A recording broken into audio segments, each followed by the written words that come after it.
Bonjour, nous c'est le projet de jeux vidéo. Donc nous on avait un jeu de données avec 16 500 jeux vidéo et pour chaque jeu vidéo on avait environ 16 attributs.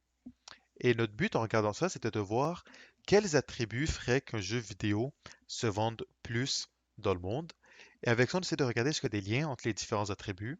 Est-ce que certains attributs sont plus importants que d'autres pour prédire la vente? Et est-ce que certains types de jeux vidéo se vendent mieux dans une certaine région du monde que dans une autre.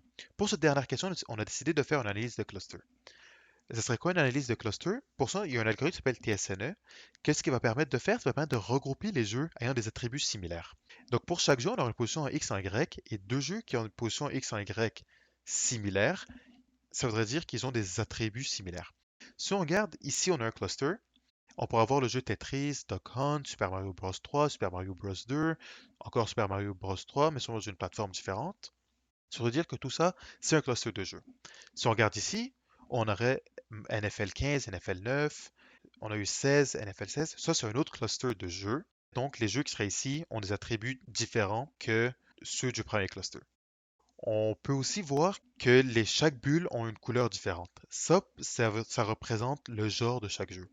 Donc, les jeux qui seraient de couleur bleu ciel représenteraient les jeux de sport, les jeux beige de plateforme, etc. On peut voir toutes les couleurs dans cette légende qui est là. Ensuite, pour le diamètre de chacun des jeux, ça représente les ventes. Par défaut, c'est les ventes globales, mais on peut changer ça, on va dire voir les ventes en Amérique du Nord. Quand on fait ça, on voit que les jeux verts ici et tout ont un plus gros diamètre. Ça voudrait donc dire que les jeux de shooter se vendent beaucoup plus en Amérique du Nord que dans le reste du monde. Si on regarde par exemple en Europe, on voit que les jeux ici, qui sont des jeux de bleu ciel, donc des jeux de sport, se vendraient beaucoup plus en Europe qu'en Amérique du Nord, par exemple. Et finalement, si on regarde au Japon, c'est vraiment les jeux de rôle qui sont beaucoup plus gros au Japon. On regarde ici Pokémon, Dragon Warrior, G-League, etc.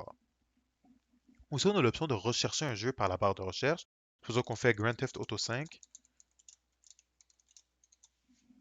la version PS3, elle est ici.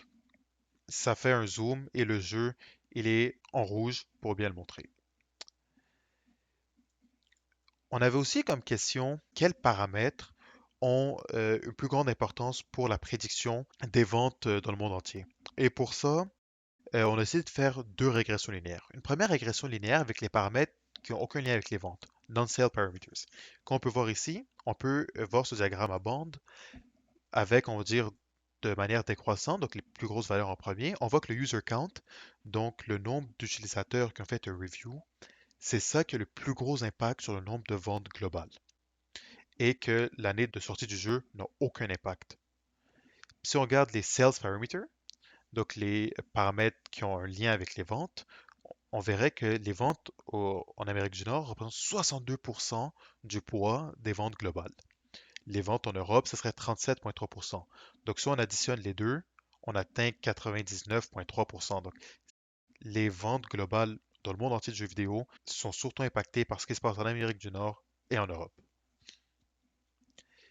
Finalement, on avait aussi parlé qu'on voulait se poser des questions sur est-ce qu'il y a une corrélation entre les différents attributs. Pour ça, on a décidé d'utiliser ce heatmap. Et le heatmap a une légende.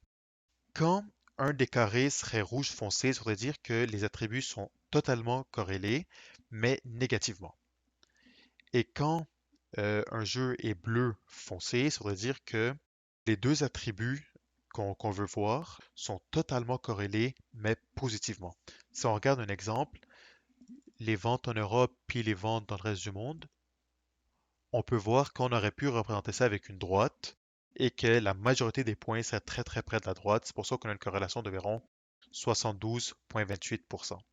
Maintenant, si on regarde un jeu qui est blanc, donc c'est-à-dire aucunement corrélé, si on regarderait les ventes en Europe et le score des utilisateurs, qui a environ 0% de corrélation, en effet, si on regarde le scatterplot à droite, il n'y a aucun lien entre les points.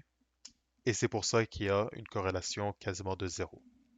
Sur ce, merci beaucoup et au revoir.